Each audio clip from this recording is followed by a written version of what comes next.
people's perception that when she was asking them, "What do you think I did?"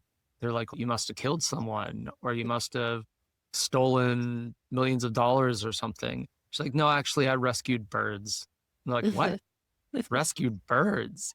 Right. So I think when people hear about the case, they're by and large of the opinion that this kind of punishment does not fit the crime.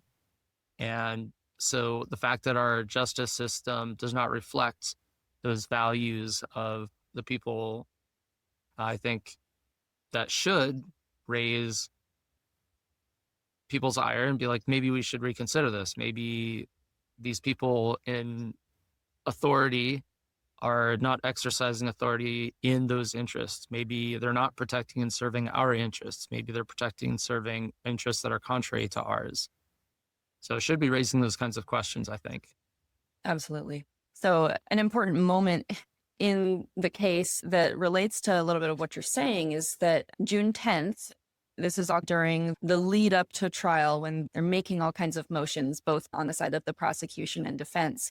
June 10th, 2025, the theft charges were dropped by the prosecution. This was a strategic move by them in order to force the court to exclude evidence about the removal of the bird and the evidence of cruelty. So if there's no charges of theft and they're not going to be making arguments over what or who she stole to use their words, then they don't need the evidence about the removal of the birds and Zoe's like intent behind that and all of that. They don't need that submitted. So they're trying to prevent the jury from seeing the evidence of the cruelty. And basically, this was in order to quash Zoe's attorneys, the defense attorneys, from using the necessity defense, which says that it's legally excusable to commit certain crimes in order to prevent a greater harm against someone. And in the law, someone is not defined.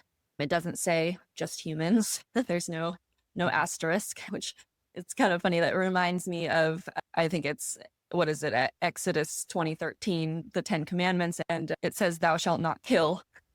It doesn't have an asterisk next to it that says only Mm-hmm. humans, though. So again, we're seeing this parallel in God's law and in our current law where you can legally commit a certain crime in order to prevent greater harm against someone, but someone is not clearly defined.